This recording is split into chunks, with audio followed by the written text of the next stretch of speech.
Wow, what an interesting and unique series. Like, I didn't know I liked one take so much. Like, just the idea of making a series where every episode is a one take and then having it be this good, truly amazing. Like, the entire time while I was watching it, I was like, okay, this is impressive, but there have to be hidden cuts. And all this time, I couldn't wait until I finished it. I was like, okay, when I finish this series, I'll research where all the hidden cuts are. And then I researched and found out that there are no hidden cuts. It truly is all a one take. It's just amazing. And because of that, I think every episode in this series is impressive.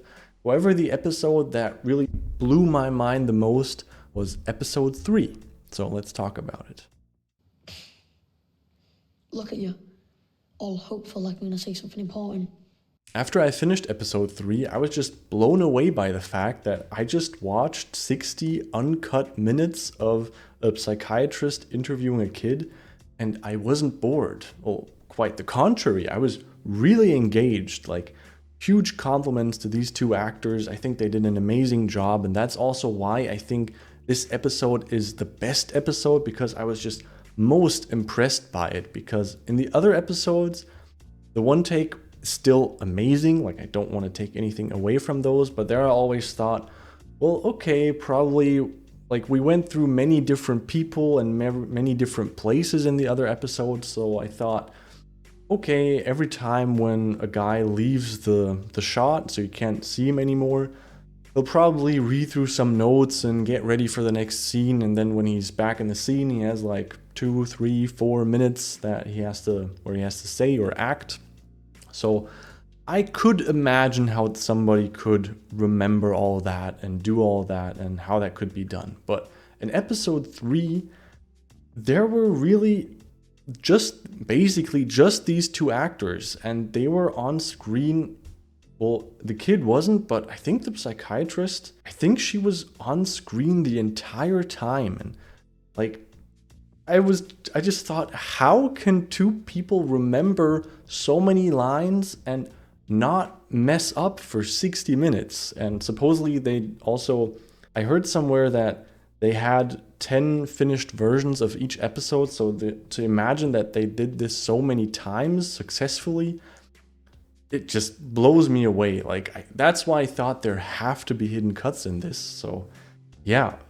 I also saw an interview of the two of them where they were also blown away by the fact that they could even remember so many lines. Yeah. I don't know how I learned that. I don't know how you learned that. I remember rocking up on day 1 and you knew your lines. And talking about immersion, I think that's really why I like these one takes so much, because it really is very immersive. Like, sure, it comes with its downsides, and probably I'll get into some of the downsides later, but the big advantage for us as an audience, but according to their interview, also for the actors, the immersion you get when you're really there the entire time and not cutting away is insane. Like, it really makes you feel like you're in there with them and really experiencing it live almost. I mean, sure, it's not live in that sense, but it is very raw. It's truly impressive. Good reason. I want to understand you. To understand my understanding of my understanding of my understanding. Yes. And that immersion that we get, I think, also comes down to the actors being able to immerse themselves so much in this scene. Like, the two of them in an interview jokingly said that from now on they're only filming one takes. If we had a choice, I think we'd both go one take. Always. Yeah. For the rest of our lives. Like, sure, they were just joking, but I get it. Like, they said that it was amazing how much they could just feel the scene, and it also helped them act later on in the scene because we get such an amazing build-up. And that's really, in episode 3, there was no moment that really felt boring for me. Like, it's so awesome to be immersed in this interview, this conversation that the two of them have with, like, rising intensity and all these outbursts the kid has.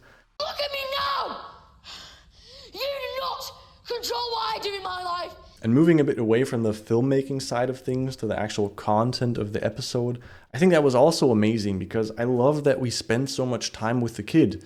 because in the first 2 episodes, even if the kid was there, it didn't really say that much. So I really love that we got that insight with this interview or conversation that they basically have, and how we like start liking the kid and how we can empathize with him and like feel sorry for him, but then also like start to realize like, oh, he has some strange worldview, some strange perspectives for his age, and also just generally strange perspectives. Although the psychiatrist says that there is no right or wrong in this room, I'm just gonna put my perspective on it. So from my point of view, I think he had some strange perspectives, although of course I'm not a psychiatrist. But for me as an audience, it was really interesting to watch, and then kind of how it unfolded that, okay, yeah, I see that he was in a really awful situation and being bullied, but then also like starting to figure out like, okay, oh, he actually murdered that girl. Because in the first episodes, I don't know how it was for you, but I wasn't sure. Like, I still had some belief or hope that maybe he didn't actually do it, and that I know we got that CCTV camera footage, but I thought like maybe because he kept on saying that he didn't do it, I thought maybe it was just a boy that looked like him and that somebody was trying to set him up. Like, I wasn't sure, but in this episode, we really got to see what's behind this child, and that he, did it. So that was cool how that kind of unfolded with rising intensity and all his outbursts, where he, also felt kind of scary, although he's just a 13-year-old. So I really liked that reveal. Don't you go tell anyone that I did it! Don't you dare! And now coming to some of the downsides with this one-take philosophy is, of course, that some aspects of an episode can feel a bit boring, because like you have certain plot points and things that you want to get done in those 60 minutes, but I feel like in some aspects, sure, it's immersive, but there were just certain segments where I was like, okay, why are we seeing this? Not much is happening. Like, for example, when in episode 2, when the boy had to, undress and, get his blood checked and all that. And there was just like, it felt like ages of just staring at the father's expression. Or in episode 4, when they were driving the car to the hardware store, and they had what felt like a normal conversation. So in those moments, I thought, why are they showing us this? Why is this relevant? But I think it's worth it for the, like, I don't want every series to be like this, but for like this series being very unique, I think it was worth it for the immersion that you get and just the unique experience. But having said those downsides, I think in episode 3, they were non-existent, or at least like the least bad. Because as I said before, in episode 3, there wasn't really a wasted beat, a wasted minute. I felt like every minute was relevant and kind of important for that build-up. So in episode 3, although it was a one take, I never had the feeling of, okay, this is just filler, this isn't really relevant, this doesn't really matter. No, every second felt relevant, and having that be the case for a 50 or 60 minute uncut episode, amazing. Just wow.